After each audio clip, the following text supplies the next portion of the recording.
ছোট কর্তার বাড়িতে মন বসে না। বাইজি বাড়ির হই হুল্লোড়, মদের ফোয়ারা তাকে বেশি করে টানে। গভীর রাতে অচৈতন্য ছোট কর্তাকে কোনো রকমে বাড়িতে এনে খাটে শুইয়ে দেওয়া হয়। প্রতি রাতেই এই ঘটনার সাক্ষী থাকেন পটেশ্বরী। এদিকে পটেশ্বরী রূপসী গৌরবর্ণা, স্বামীকে কাছে ধরে রাখবার জন্য নাছোড়বান্দা সে। স্ত্রীকে কাবু করতেই স্বামী ছুঁড়ে দেন তীক্ষ্ণ স্বর, পারবে আমার সঙ্গে বসে মদ খেতে? স্বামীকে ধরে রাখতে সে কাজটিও করেন পটেশ্বরী। এইভাবে প্রতি রাত্রে মদ খেতে খেতে দেখা গেল পটেশ্বরী মাদকাসক্ত হয়ে উঠেছেন। তিলে তিলে পটেশ্বরীর এই অধঃপতন দেখে আড়াল থেকে যিনি শিউরে ওঠেন তিনি ভূতনাথ। প্রখ্যাত সাহিত্যিক বিমল মিত্রের বহু পঠিত উপন্যাস সাহেব বিবি গোলামের বিবি হলেন এই পটেশ্বরী। বহু পঠিত এই উপন্যাসকে বড় পর্দায় তুলে ধরলেন পরিচালক কার্তিক চট্টোপাধ্যায়, যিনি পটেশ্বরী চরিত্রটি দাপটের সঙ্গে ফুটিয়ে তুললেন সিনেমায়। তিনি হলেন সুমিত্রা দেবী।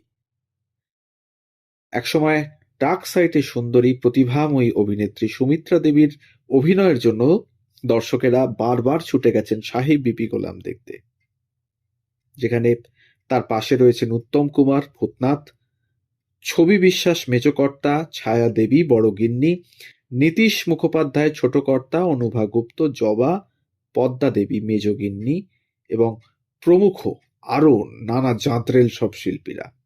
তবু সবাইকে ছাপিয়ে দর্শকদের নজর কাড়লেন এই সুমিত্রা দেবী।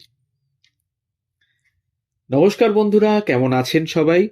গল্প যেখানে সত্যি চ্যানেলের আরও একটি নতুন গল্পে আবারও আপনাদের সকলকে স্বাগত জানাই। 2026 সালের নতুন বছরে আমাদের চ্যানেলটির তরফ থেকে সকল দর্শক বন্ধুদের জানাই হ্যাপি নিউ ইয়ার। সবার নতুন বছর খুব খুব ভালো করে কাটুক। আর শুনতে থাকুন গল্প যেখানে সত্যি। আজকে বলবো অভিনেত্রী সুমিত্রা দেবীর গল্প। সাহিত্যের পাতা থেকে সরাসরি উঠে এলেন বড় পর্দায়। রূপলী পর্দার স্বপ্ন সুন্দরী অভিনেত্রী ছিলেন সুমিত্রা দেবী। 4-এর দশক থেকেই বাংলা ও হিন্দি ছবিতে দাপট দেখিয়েছিলেন তিনি। বলিউডের ফিল্মফেয়ার পত্রিকার প্রচ্ছদে তার সুন্দর মুখশ্রী জয় জয়কার পড়ে গিয়েছিল সেই যুগে। অথচ সুচিত্রা সেনের মতো জনপ্রিয়তা তিনি পরের যুগে পাননি। তবে নিজের সময় তার স্নিগ্ধ রূপ সবাইকে পাগল করে দিতেন তিনি। সুমিত্রা দেবীর আসল নাম ছিল কি জানেন? নীলিমা চট্টোপাধ্যায়। 22শে জুলাই 1923 সালে বীরভূমের সিউড়িতে জন্মগ্রহণ করেন তিনি। নীলিমার বাবা ছিলেন সেখানকার নামকরা অ্যাডভোকেট মুরলীধর চট্টোপাধ্যায়। তবে নীলিমার শুরুর জীবন কেটেছিল বিহারের মুজফ্ফরপুরে। সেখানে তার বাবার বিশাল সম্পত্তি ছিল, কিন্তু সেখানে ভূমিকম্পে সবকিছু ধ্বংস হয়ে যায়। তখন তাদের পরিবার কলকাতায় চলে আসে। ছোটবেলা থেকেই বায়োস্কোপের নায়িকা হবার শখ ছিল নীলিমার। পরিচালক অপূর্ব মিত্রের নজরে পড়লেন তিনি। অপূর্ব মিত্র তার সন্ধি ছবিটি তখন তৈরি করছিলেন। অপূর্ব মিত্র প্রযোজক দেবকী কুমার বসুর সামনে নিয়ে এলেন সুমিত্রাকে। প্রযোজকের পছন্দও হলো তাকে। চিত্র জগতে তার নতুন নাম হলো সুমিত্রা। 1944 সালে মুক্তি পেয়েছিল সন্ধি ছবিটি। প্রথম ছবি হিট।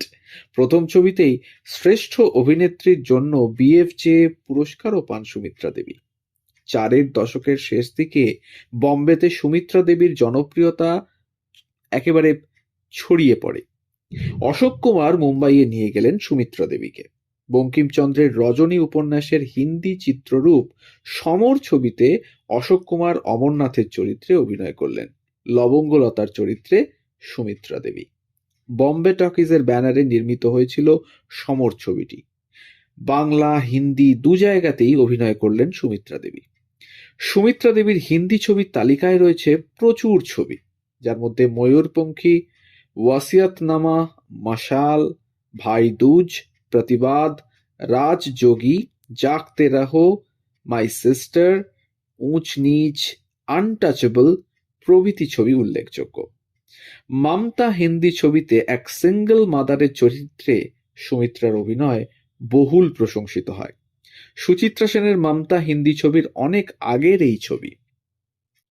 রাজ কাপুর তার প্রযোজনা সংস্থা আর.কে ফিল্মসের ব্যানারে একটি ডাবল ভার্সন ছবি তৈরি করেছিলেন।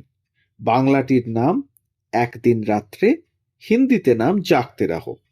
বাংলা ছবির জগতেও তার অবদান কম নয়। অভিযোগ, প্রতিবাদ, পথের দাবি, জয়যাত্রা, স্বামী, নিয়তি, দস্যু মোহন, একটি ছবিতে ভিন্ন ভিন্ন চরিত্রে তিনি দর্শক মনে ছাপ রেখে গেছেন। সতীশ দাশগুপ্তর পরিচালনায় পথের দাবি ছবিতে তিনি অভিনয় করলেন ভারতীর চরিত্রে।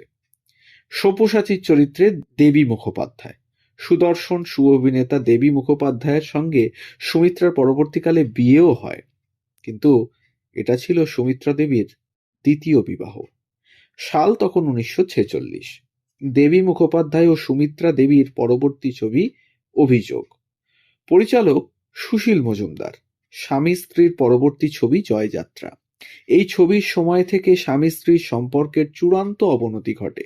এরই মাঝে 1947 সালের 1 ডিসেম্বর জন্মগ্রহণ করে তাদের একমাত্র পুত্র সন্তান বুলবুল। কিন্তু ছেলে হবার পরও তাদের সম্পর্কে ধুলো কিন্তু কমেনি। ছেলে হবার ঠিক 10 দিন পর 11 ডিসেম্বর 1947 সালে আত্মহত্যা করেন দেবী মুখোপাধ্যায়। জয়যাত্রা ছবির মুক্তির আগেই সাংসারিক মনোমালিন্যকে কেন্দ্র করে দেবী মুখোপাধ্যায় আত্মহত্যা করেছিলেন। সুমিত্রা মানসিকভাবে বিপর্যস্ত হয়ে পড়েন। ছবির জগৎ থেকে কিছুদিনের জন্য নিজেকে গুটিয়েও রাখেন তিনি। স্বামীর আত্মহনন সুমিত্রার কেরিয়ারে বিরাট প্রভাব ফেলেছিল। দেবী মুখোপাধ্যায়ের মৃত্যুর কিনারা কিন্তু হয়নি, রহস্য রয়েই গিয়েছিল। দ্বিতীয় পর্যায়ে সুমিত্রার অভিনয় দক্ষতার পরিচয় পাওয়া যায় দুটি স্মরণীয় উপন্যাসের চলচ্চিত্র রূপে। প্রথমটি বঙ্কিমচন্দ্রের দেবী চৌধুরানী, যার নাম ভূমিকায় ছিলেন তিনি। বিপরীতে ব্রজেশ্বরের চরিত্রে প্রদীপ কুমার। দ্বিতীয়টি শরৎচন্দ্রের স্বামী, সেখানে তিনি নায়িকা সৌদামিনীর চরিত্রে। স্বামীর ভূমিকায় পাহাড়ি সান্যাল, প্রেমিক নরেনের ভূমিকায় প্রদীপ কুমার। দুটি ছবিতে অসাধারণ অভিনয় করলেন সুমিত্রা দেবী। এই ছবি দুটির হিন্দি ভার্সনেও নায়িকা হয়েছিলেন সুমিত্রা দেবী। কানন দেবীর শ্রীমতী পিকচার্স এর আঁধারে আলো ছবিতে সুমিত্রাই নায়িকা, বিপরীতে বসন্ত চৌধুরী।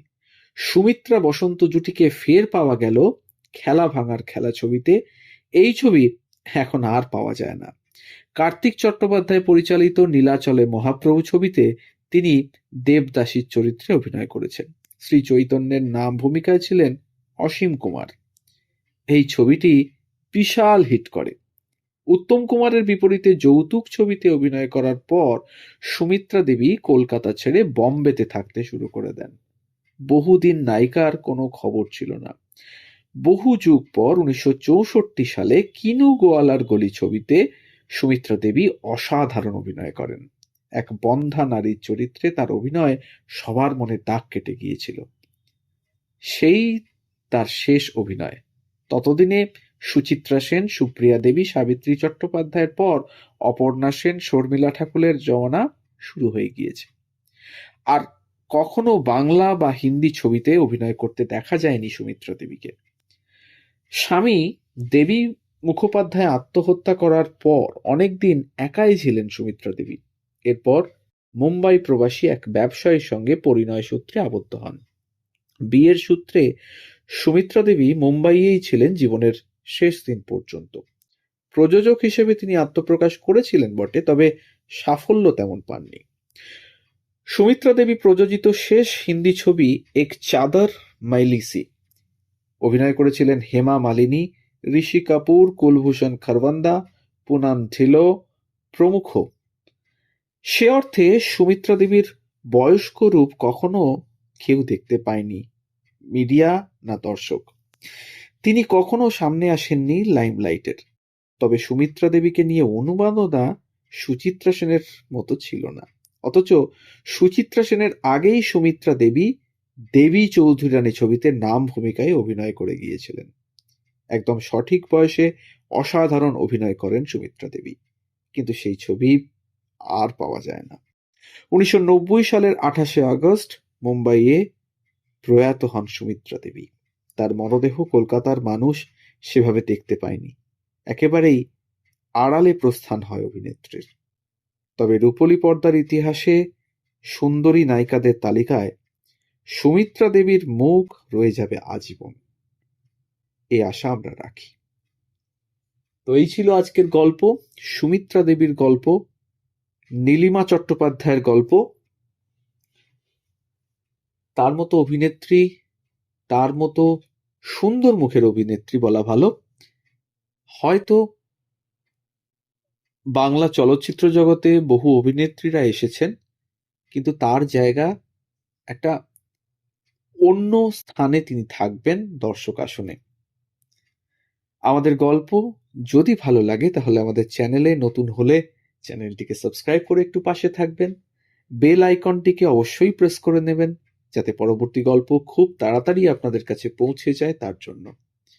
আর যদি এতটুকু ভালো লাগে আমাদের ইনফরমেশনস, তাহলে একটা লাইক, একটা কমেন্ট আর একটু শেয়ার করে দেবেন আমাদের গল্পগুলো কাছের মানুষদের সাথে, যাতে আমরা অনেক মানুষের কাছে পৌঁছে যেতে পারি খুব তাড়াতাড়ি। সবাই ভালো থাকুন, সুস্থ থাকুন আর শুনতে থাকুন গল্প যেখানে সত্যি। প্রতিদিন আমরা থাকছি নতুন গল্প নিয়ে, সকাল 9টা থেকে 9টা 30 মিনিট। ধন্যবাদ।